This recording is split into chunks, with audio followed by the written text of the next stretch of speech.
Few days ago, there was a fire incident in Mandelas, in Balogu Market, that is an island market, and this fire incident, destroyed a lot of businesses, destroyed properties, a lot of people were rendered hopeless in Balogu Market.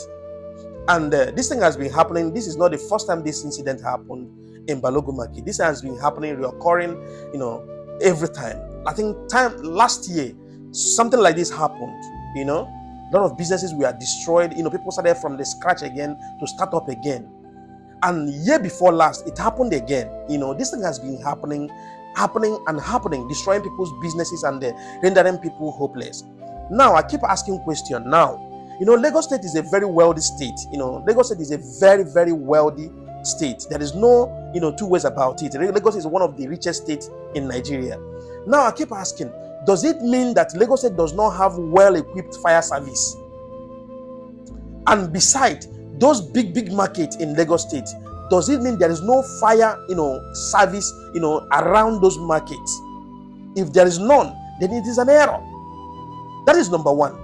Number two, this incident happens almost every year, and it happens everywhere you see Igbo people's business.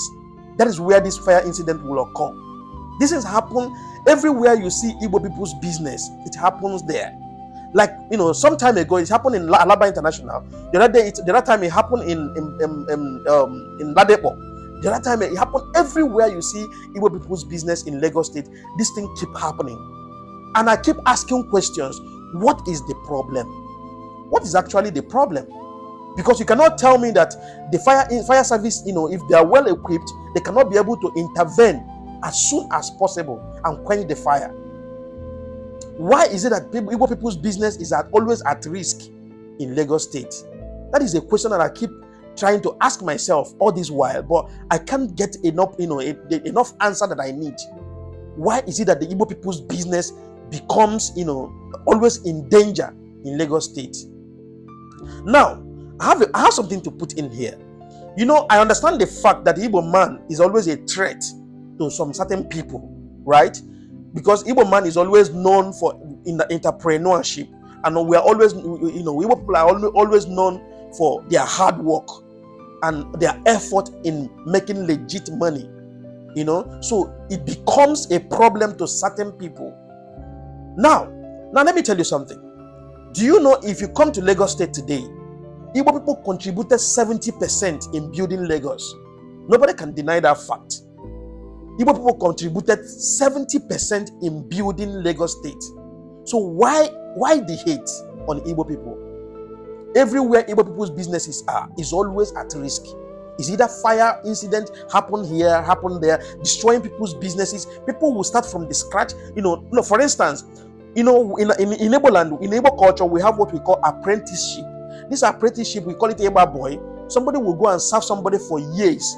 After serving the person, the boss will settle him with certain amount of money, open shop for him, and he will start, his own business.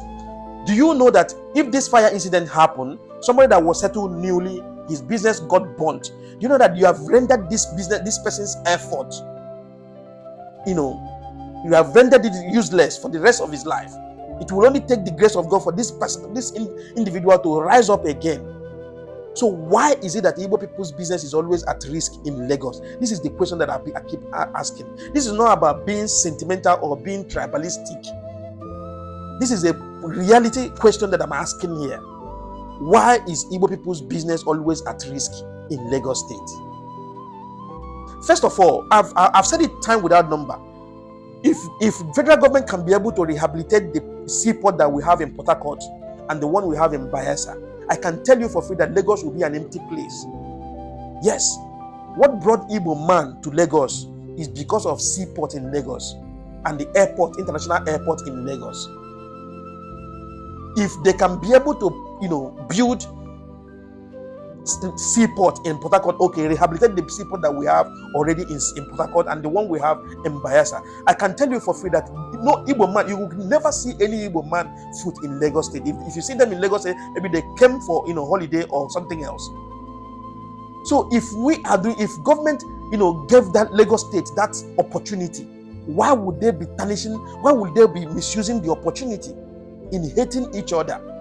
Because you cannot tell me that this fire incident happens, just like that. Something must have triggered something. Because this thing keep reoccurring. It keep happening. And it happens everywhere Igbo people have their businesses. Why the fire incident reoccurring every year in Mandalas, in Balogun Market? Why? Knowing fully well that people's business, as of day before yesterday, people lost over billions upon billions of naira was lost in Balogun Market a few days ago. And I can tell you for free that government have nothing to contribute to rebuild those people back. Why this fire incident keep reoccurring everywhere Igbo people have their businesses in Lagos? Now, this is a clear message to every Igbo man. If you're an Igbo man and you're living in Lagos, in fact, if not even just only Lagos, anywhere you are living, listen to me. Akuruolo Amanonye Pataraya. Always think home. I'm not saying that to build house in Lagos State or any other state or wherever you find yourself is error, or to do businesses in no, it's not error. But Akuruolo Amanonye Pataraya, if you take your wealth home, to be honestly speaking, like all these things that are happening now, you can easily decide to go back home and run your business at home. We have popular cities. We have very booming cities like Aba. It's a very well business hub in the eastern part of Nigeria. Onitsha, the same thing. I don't know where the hate is coming from. We are an entrepreneur in nature. That is how we were born. Igbo man, you will send Igbo man to the desert. Igbo man will go and turn desert into a city. That is the nature of Igbo man. And when you're talking about patriotism, Igbo people have we are patriotic to the core, because only Igbo man will go to Lagos State, buy land and build a house. But a Lagosian will never go to eastern part of Nigeria, buy land and build a house. It's not possible. Only Igbo man will go to the northern part of Nigeria, buy land in the northern part of Nigeria and build a mansion. But Hausa man will never come to Igbo land, buy land and build a house. It's not possible. So we are patriotic. We are contributing immensely in the economy of Nigeria. So that should be respected. Why the hate on Igbo people? That is the question that I keep asking. Why the hate? We have tolerated enough. We have been marginalized in all ramifications, marginalized in government, marginalized in everything. Buhari's regime built railway across Nigeria, except the eastern part of Nigeria. We did not benefit anything about railway, project in Nigeria during Buhari's regime. Why the hate, for crying out loud? Knowing fully well that if the railway is built, we can even transport our containers from Lagos State to the eastern part of Nigeria. At least some people can even decide to move back to Onitsha or move back to Aba and run their businesses in Aba, knowing fully well that their container will be safe in the train.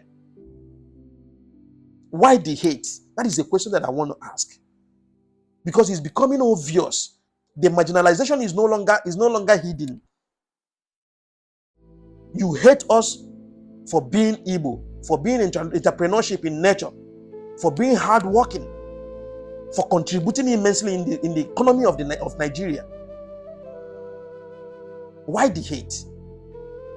And people will come and tell me, yeah, you don't have to complain, you don't have to complain. Why will I not complain? Because I'm seeing the hate is obvious. Our people have been losing their businesses, losing their money in Lagos State, for crying out loud. You go to the estate where Igbo people build their houses, the governor will just wake up one morning and take their bulldozer and destroy houses of Igbo people without due process, without compensation. Is that how we're going to run one Nigeria in Nigeria, for crying out loud? And these things are nobody is saying anything about these things. These things are not going viral. Nobody is speaking against it. It seems like it's normal. To treat Igbo man, to cheat Igbo man is normal. But when Igbo man try to reciprocate, it becomes a problem. Why is it like that? Why the hate on Igbos?